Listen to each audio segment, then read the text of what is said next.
Bonjour Jason, Bon, merci d'être au micro de Parole Toulousaine. Nous sommes actuellement à la 25e édition du salon Vin, Terroir et Chocolat et Gourmandise au Mythe à Toulouse.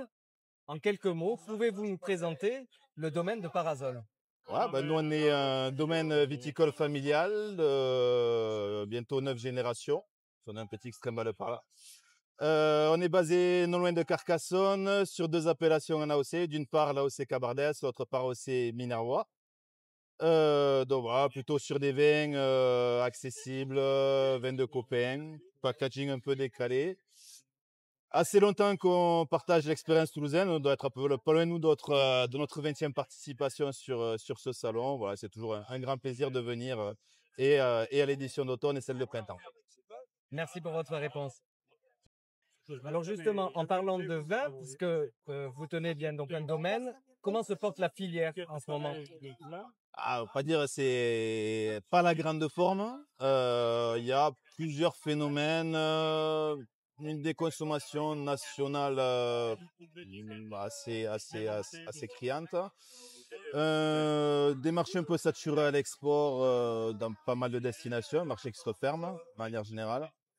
Mais voilà, mais pas mal d'espoir encore. Ouais, il y a qu'à voir le monde qu'il y a aujourd'hui sur le salon pour se rendre compte qu'il y a encore un réel intérêt pour le vin. Je pense qu'il faut adapter nos produits aux attentes de la clientèle actuelle et à venir.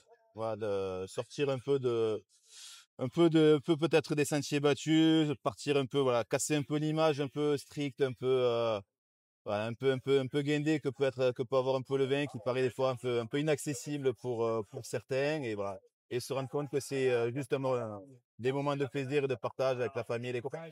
Et au niveau du fruit, proprement parlé, avec le réchauffement climatique et toute la partie écologie aujourd'hui, comment vous vous adaptez? Là, c'est ainsi assez mal. On vient d'enregistrer notre troisième, on va dire, aléa climatique d'affilée.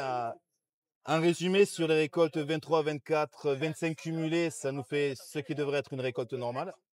Donc, il y a vraiment une problématique avec la sécheresse, plus le dérèglement climatique, on le ressent vraiment sur les longues périodes sans eau. Voilà, beaucoup d'eau à des périodes données qui sont pas forcément les plus opportunes, et des périodes vraiment trop importantes sans flotte, et deux épisodes notamment cette année de canicule à plus de 40 degrés voilà, qui ont complètement cramé la végétation. Qui ne vous avantage pas? C'est le moins qu'on puisse dire. Merci Jason pour ces réponses. Tout à fait. À très bientôt. Au plaisir.